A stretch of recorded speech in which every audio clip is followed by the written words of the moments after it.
नमस्कार, दर्पण live TV समाचार में आपका स्वागत है और मैं हूं बबलू मरांडे।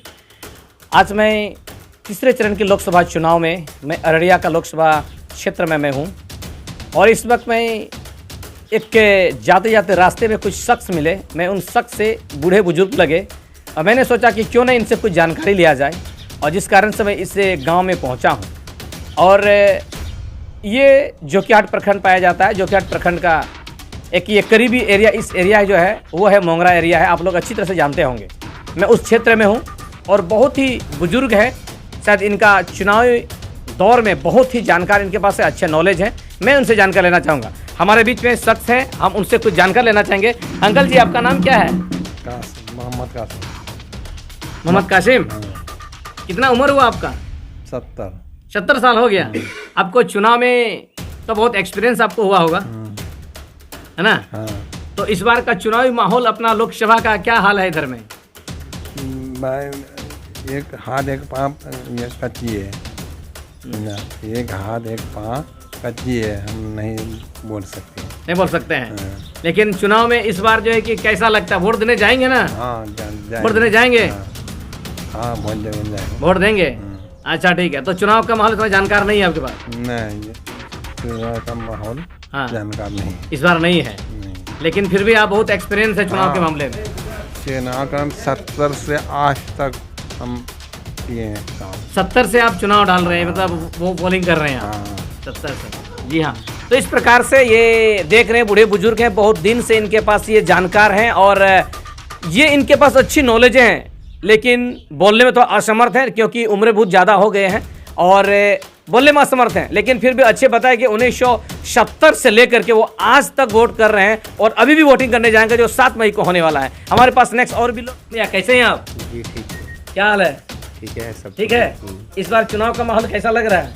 इस बार तो चुनाव का माहौल बदला हुआ है। बदला हुआ है? हम लोग यहाँ भी बदला हुआ है कुछ। अच्छा। जो कि क्षेत्र में अभी पूरा ताल नहीं लग रहा है, लेकिन बाहर तो बदला हुआ है। बदला हुआ है।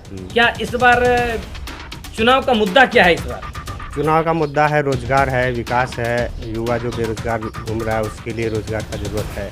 लेकिन महंगाई बढ़ गया है, उसको कम करने का जरूरत है। लेकिन यहाँ पर बोलता कि महंगाई तो नहीं बढ़ी है, जो बढ़ा है। पहले था वही अभी भी चल रही है। नहीं, ऐसा नहीं है, पहले के हिसाब से भी बहुत बढ़ा है, 2 गुना 3 गुना बढ़ा है पहले। लेकिन मजदूरी का पैसा भी तो बढ़ गया।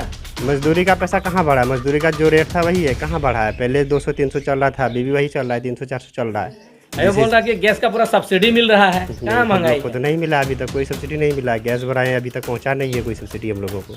जब पहुँचेगा तभी तो बोलेंगे। तो इस बार अररिया में किससे 2 शख्स सबसे बड़े बड़े हैं। अररिया में जो है एक शख्स है जो आरजेडी से शाहनवाज आलम जी हैं और बीजेपी से जो है प्रदीप सिंह है। क्या लगता है, पिछले बार हमारा सांसद अभी सिटिंग सांसद जो है वो है प्रदीप सिंह, क्या इस बार बदलेंगे? प्रदीप सिंह तो जब से जीता है तो यहाँ पहुँचा भी नहीं, हम लोग देखे हैं।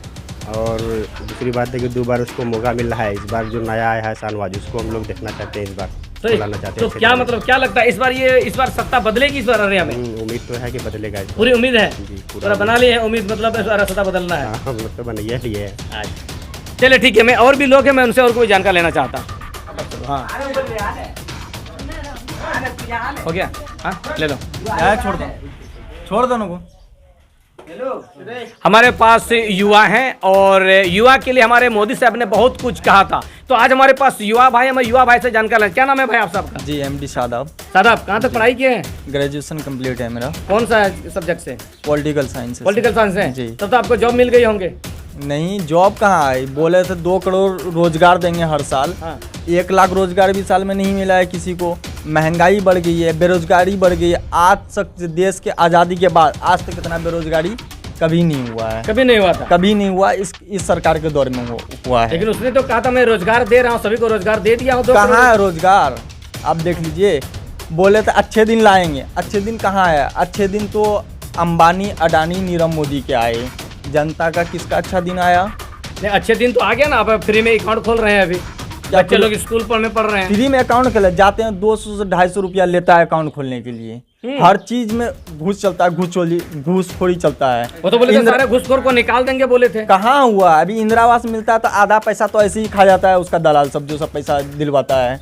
हर चीज में दलाली हो गया है। सरकार का कोई भी योजना अगर आता है तो सिर्फ कागज में होता है, जमीनी स्तर पर कुछ भी नहीं होता है। तो क्या लगता है इस बार जमीनी स्तर पर नहीं आया तो इस बार वोट किसको देने जा रहे हैं, कौन बनेंगे? इस बार चेंज होगा सत्ता और इंडिया गठबंधन बनेगी, जीतेगी, ठीक है। और बीजेपी कहीं पे भी हमको दिखाई नहीं दे रहा है कि वो सरकार इस बार बना पाएगी। जनता समझ चुकी है कि ये जो भारतीय जनता पार्टी जो है, एनडीए गठबंधन जो है, ये सिर्फ जुमलाबाजी करती है, जुमलाबाज है, ठीक है।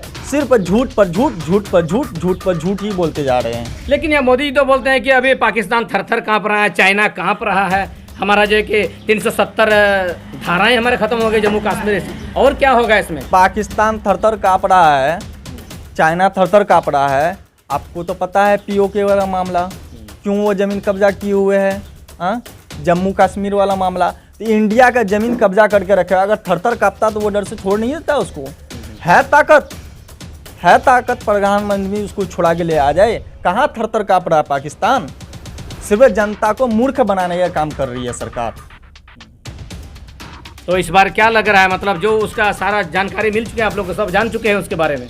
बिल्कुल जान चुके हैं। आप तो सोच, कहीं पर भी इस बार का भाषण देखिए, वो रोजगार पर, महंगाई पर कुछ भी बात नहीं कर रहे हैं। अभी पिछले दिन अभी जो है कि अररिया में आए थे वो फारबिसगंज में, क्या कुछ रोजगार के बारे में बात की है मोदी साहब? कहाँ बात किए हैं, क्या बोले हैं? वो हिंदू मुस्लिम करना चाहते हैं, आपस में भाई भाई सबको लड़ाना चाहते हैं, इससे ज़्यादा वो कुछ भी नहीं कर सकते हैं। बोल रहा है कि हर गांव में कब्रिस्तान है तो शमशान भी होना चाहिए। ये सब प्रधानमंत्री की बोलने लायक वाली बात है? बिल्कुल ये नहीं होनी चाहिए था। आम आदमी तो नहीं है वो तो देश के प्राइम मिनिस्टर है। इतना घटिया बात कैसे कर सकते हैं वो, कैसे बोल सकते हैं? तो इस बार ये सारे मुद्दे लेके, क्या मुद्दा है इस बार चुनाव देने के लिए? आप वो इलेक्शन देने जा रहे हैं 7 तारीख को? जी बिल्कुल। तो क्या मुद्दा है आपके पास उनके लिए? मुद्दा है हमको रोजगार। हम बेरोजगार युवा हैं, मेरे पास कोई रोजगार नहीं है, नहीं रोजगार नहीं जॉब है। रोजगार के मुद्दा पर, महंगाई के मुद्दा पर वोट होगा। और बाकी और बोल रहे हैं अररिया लोकसभा क्षेत्र में आप बैठे हुए हैं, ठीक है। तो बीजेपी का एमपी यहाँ पर बना है, जब से एमपी बना है उसका एक भी काम आप हमको बता दीजिए अररिया जिला के अंदर हुआ है? एक भी काम नहीं हुआ। जो विकास हो रहा था पहले से, आरजेडी का जो एमपी था किया था, तो वहीं तक रुक गई है, एक भी काम नहीं हुआ है। तो अररिया में इसका मतलब कोई भी काम नहीं हुआ? कोई भी काम नहीं किया है। सिर्फ ये जुमला पार्टी है, भारतीय जनता पार्टी बड़का झुट्टा पार्टी है। ये हम नहीं बोल रहे हैं, अभी जो नीतीश चाचा है ना, पलटू चाचा, वही बोले थे इस बात को। तो बड़का झुट्टा पार्टी है। और रोजगार कहीं पर भी दूर दूर तक नहीं समझ में आ रहा है। पेट्रोल डीजल का दाम बढ़ा दिया, हाँ पार कर दिया उसको, बोला कि रेट हम कम कर दिए। एक बात बताइए अब हमको, किसी रोटी का कीमत 5 रुपये है, उसका कीमत आप 15 रुपया कर दीजिए, हाँ, और उसमें 5 रुपया घटा दीजिए तो कितना 10 रुपये का हो गया। फिर भी तो महंगा हुआ, और पब्लिक को बेवकूफ़ बना रहा है कि हम तो 5 रुपया घटा दिए उसमें। तो जनता को तो चुतिया ही समझ रही है सरकार जी। तो इस बार इसका मतलब सत्ता बदलने वाले पूरा ना, इस बार पूरा सत्ता बदलेगी।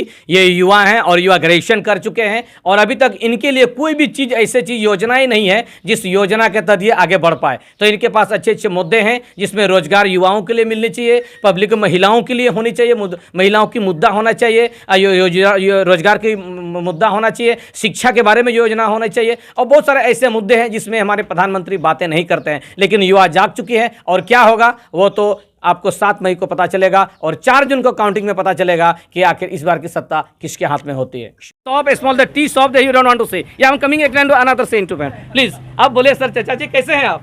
जी अच्छे हैं। अच्छे हैं जी जी, आराम से बैठे हुए हैं।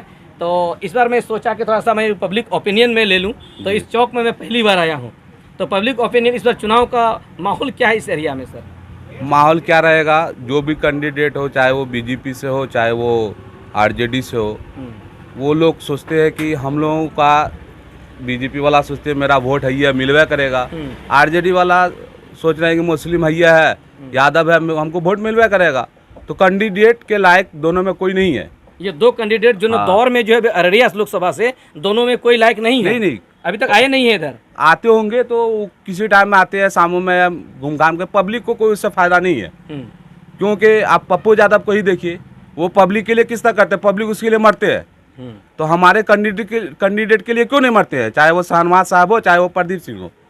कैंडिडेट का मतलब क्या होता है कि वो अपना बना के रखे हैं, कभी भी जरूरत पड़े, किसी वक्त समय पड़े, ज़रूरत में मुसीबत में काम आने चाहिए। तो वैसे कैंडिडेट नहीं है, वो एक मजबूरी का फ़ायदा उठाते हैं जी। तो इस बार तो वो वोट किधर जाएगा? फिर वोट तो देना ही है।